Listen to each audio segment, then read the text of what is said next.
नमस्कार, इंडिया समाचार के स्पेशल प्रोग्राम खास मुलाकात में आपका स्वागत है और मैं हूं आपके साथ प्रियंका शर्मा। आज के प्रोग्राम में हम आपको मिलाने जा रहे हैं कि ऐसी शख्सियत से जो समाज में अपनी अलग पहचान रखते हैं। आइए मिलते हैं पुष्पा जी से। पुष्पा जी, स्वागत है आपका हमारे प्रोग्राम खास।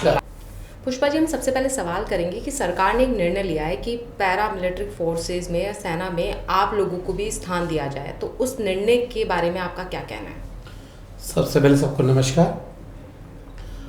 सरकार ने, मैं चाहूँगी सरकार जागी पर देर से जागी, क्योंकि जो जो ट्रांसजेंडर्स के लिए सरकार ने एक रिजर्वेशन निकाला है, ये बहुत अच्छी नई पहल है, जिससे हमारे जो पिछड़ा समाज था, जिसको आज कलंकित भेदभाव से देखते थे, वो एक समाज की मुख्य धारा से जुड़ने का मौका मिल रहा है। पर सरकार, अगर हम दैत्य युग देख लें या द्वापर युग देख लें, तो महाभारत में देखें शिखंडी सेनापति था, उस पर लाखों जो सेना थी वो किन्नर भी हुआ करते थे। तो आज सेना में अगर भर्ती करने की बात आ रही, दैत्य युग की बात कर रही हूँ, उसके बाद अब रानी पद्मिनी के जौहर के टाइम थे तो 500 किन्नरों ने अपनी जान दी रानी पद्मिनी को बचाने के लिए। और उससे अलावा जितने भी रानियों के महल पे जब राजा शिकार पे जाया करते थे, तो सुरक्षा पहरी के लिए किन्नरों को छोड़ के जाते थे।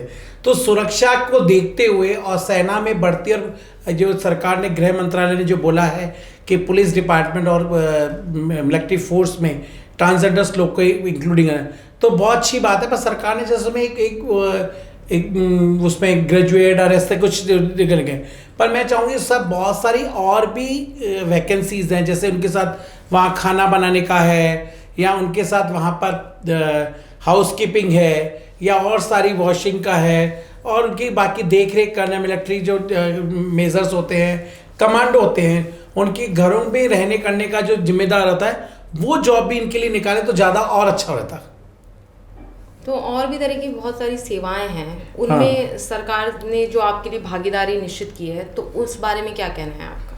भाई उसमें और भी सेवाओं में आपकी भागीदारी होनी चाहिए। हाँ, उसी में वही बता रहे कि जैसे बाकी हाउस कीपिंग है, किचन है, खाना बनाने का काम है, या उनके घर में देख रेख का है, और बाकी सारे स्कूल्स, उनके मिलिट्री स्कूल्स में जो होते हैं वहाँ पर केयर टेकर बच्चों के होना चाहिए। तो वो बहुत सारे मिलिट्री से स्कूल्स में जो बताए, तो बहुत सारी चीज़ों में होने, तो ये सरकार को बाकी चीज़ें भी सोचना चाहिए। तो आपने जो अभी अपील, ये आपकी अपील कब से जारी है, मतलब कब से आप देखो, मैं करीबन 20 साल से ट्रांसजेंडर्स के अधिकारों के पे लड़ाई लड़ रही हूँ, और उन अधिकारों पे लड़ते हुए मुझे आज 20 साल हो गए हैं। तो ये पहली बार हमारे लिए जो सरकार ने, गृह मंत्रालय ने ये सोचा, ये बहुत अच्छी पहल थी कि सोचे समाज में एक नई उम्मीद जाए।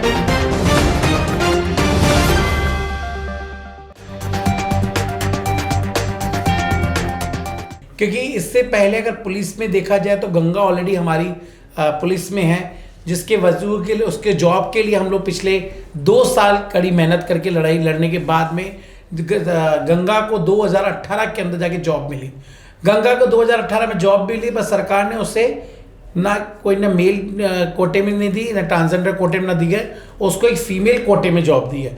पर अगर सरकार ने, गृह मंत्रालय ने अब जाके निकाला है, तो ये बड़ा एग्जाम्पल हमारे लिए रहेगा कि हम गंगा को वापस, कि इसको ट्रांसजेंडर कोटे को वापस खुलवा के और गंगा को ट्रांसजेंडर कोटे में जॉब दिलाई जाए। तो आप राजनीतिक, औद्योगिक क्षेत्र या और भी कई प्राइवेट संस्थान हैं, तो उनमें भी आप अपना भागीदारी चाहती हैं, उनमें भी आप अपने आप को देखना चाहती हैं, और सब लोग? देखो, उसके लिए हमारी लंबी लड़ाई। बाकी संस्थाएं हैं, जब बीटेक इंजीनियर है, मेरी एक चेला है, मेरी डॉटर बेटी है जो मालिनी है, वो बीटेक इंजीनियरिंग की है, 2018 के अंदर उसकी इंजीनियरिंग, बीटेक इंजीनियरिंग करी है। पर अभी तक हमारा समाज में ऐसे बहुत सारे प्रतिनिधि हैं जो अच्छे अलग अलग क्षेत्रों में अपनी काम कर रहे हैं, जैसे कोई फैकल्टी में, फाइन आर्ट्स में है। पर सरकार के अभी ऐसा कहीं ऐसा कोटा नहीं है कि ट्रांसजेंडर्स को जॉब दी जाए। मालिनी की बीटेक इंजीनियरिंग करने के बाद आज तक उसको कोई गवर्नमेंट जॉब नहीं, बीटेक इंजीनियरिंग करने में, या किसी प्राइवेट में कहीं भी ऐसा कोई ऑप्शन नहीं है कि ट्रांसजेंडर जॉब कर सकता है। अगर जॉब करता भी है तो वो डिस्क्रिमिनेशन, और आप जानते हैं कितना हरासमेंट, वायलेंस, सारी चीज़ें बहुत सारी होती है। पर अभी बदलाव इस तरह का नहीं आ पाया कि हमारा समाज भी खुल करके जी पाए। तो आपके जो लोग हैं, आप बता रही हो गंगा जी हैं, वो किसी संस्थान में जुड़ी हैं या फिर पुलिस में हैं वो, तो उनके साथ वहाँ पर किस तरह का व्यवहार किया जाता है? वो अपने एक्सपीरियंस आप देखो, एक्सपीरियंस गंगा के साथ, जब गंगा को जॉब मिली तो पहली बात तो गंगा को सोचा कि इसको कहाँ रखा जाए, कि मेल वार्ड में या फीमेल में, ठीक है, क्योंकि पहले तो डिसीजन ही खुद का नहीं हुई और खुद का डिसीजन है। फिर गंगा का ना उन्होंने अलग से ही कोटा है। ऐसे मैं एग्जांपल बताऊंगी कि मालिनी जब हॉस्टल में रहती थी, बीटेक इंजीनियरिंग करती थी, तो वहाँ पर उसको पहले मेल हॉस्टल में रख दिया था। जब मेल हॉस्टल में रखा तो वो लड़के बड़ा उसका मिसबिहेविंग करते थे। उसने आके मुझे कंप्लेन करी, मैं वहाँ उसके कॉलेज में गई, वहाँ जाके हमने संशय किया। देन उसके बाद उसको कहा तेरा आपका क्या ऑप्शन है, आप कौन सी जगह रहना पसंद है। फिर उसके बाद उसको सेपरेट ही वहाँ पर जेंडर को क्लियर करते हुए उसको सेपरेट फिर वहाँ पर उसको मारने लगे कॉलेज के अंदर। तो कई जगह चाहे गंगा, कई लोग हमारी कम्युनिटीज ऐसी है कि वो अपने आप को डिक्लेयर नहीं कर पाती कि मैं क्या हूँ, क्योंकि वो घुटन की वजह से वो अपने आप को क्लियर नहीं कर पाता। कई बार तो अगर कर भी लेता है तो वहाँ उसके साथ इस तरह डिस्क्रिमिनेशन, वायलेंस या फिजिकली उसके साथ हरासमेंट होता है या उसके अंदर सेक्स अब्यूज़ होते हैं। बहुत सारी चीज़ें हो जाती हैं जिसको हम लोग कह नहीं सकते, क्योंकि ऐसा कहीं पे भी पुलिस में डिपार्टमेंट ऐसा नहीं है कि हमारी कंप्लेंट रद्द आएगा। अगर कंप्लेंट भी दर्ज होती है तो उसके लिए कोई एक्ट बना हुआ नहीं है किस एक्ट की धारा के अंदर उसका केस दर्ज करा जाए।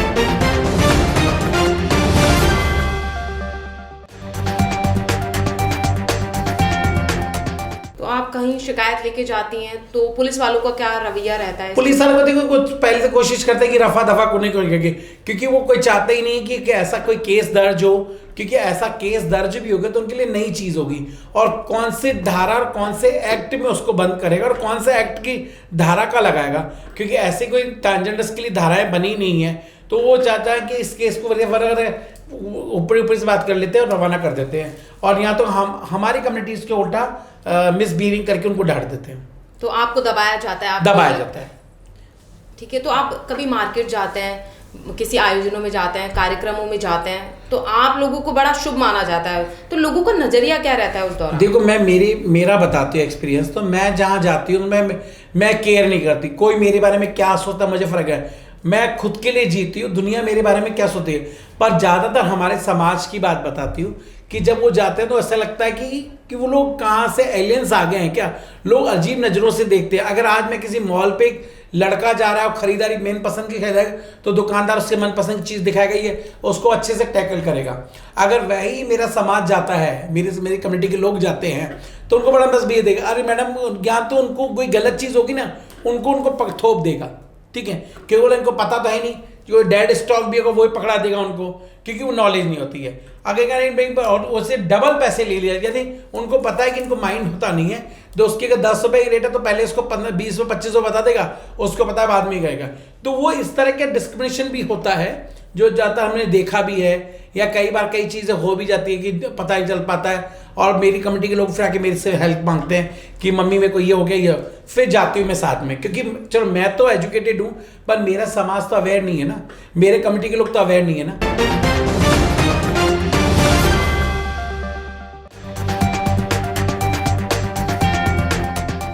तो आप क्या चाहते हो कि शिक्षा में भी आप लोगों को एक अलग से? देखो शिक्षा, चाहे हेल्थ हो, शिक्षा हो, चाहे जॉब हो या लाइवलीहुड हो, हर क्षेत्र में मेरे समाज का जो खोया हुआ वजूद है वो हर जगह कायम होना चाहिए, ताकि उनका खोया वजूद, खोया हुआ सम्मान वो एक वापस प्रॉपर्ली उनको मिलना चाहिए, एक आम लोगों की आम तरह। क्योंकि देखो ये समाज का एक अंग है, कोई ये एलियंस नहीं है जो ऊपर से उतर के आए हैं। इससे भी 36 नस्लों का दूध पी के माँ की कोख से पैदा हुए हैं। किसी का भाई, किसी की बहन, किसी का भतीजा, कहीं ना कहीं उस किसी की माँ की कोख से पैदा हुआ है वो, ताकि आसमान से उतरे हुए नहीं है। हमें समाज को समझना चाहिए और इस समाज के लोगों को गले लगाओगे। हम चाहते बदलाव, अगर आप 2 कदम बढ़ाएंगे तो मेरा समाज गारंटी बोलती हूँ 10 कदम बढ़ाएगा। पर 2 कदम तो मैं एक्सपेक्टेशन कर सकती हूँ कि आप लोग बढ़ाए, तभी तो मैं 10 कदम मेरा समाज बढ़ाएगा ना।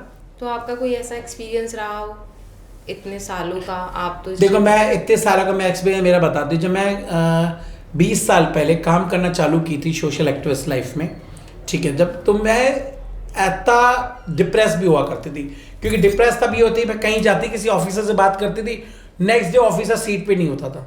इतना मेरा डिस्क्रिमिनेशन मेरे साथ होता था कि मैं सोचती थी मैं कहा, तो लोगों ने मुझे डिस्कस भी किया, छोड़ दे ये सोशल वर्क का क्या रखा, कोई नहीं मिला हमारे साथ। पर मेरी लड़ाई जारी थी, जागृत थी, सब कुछ थी।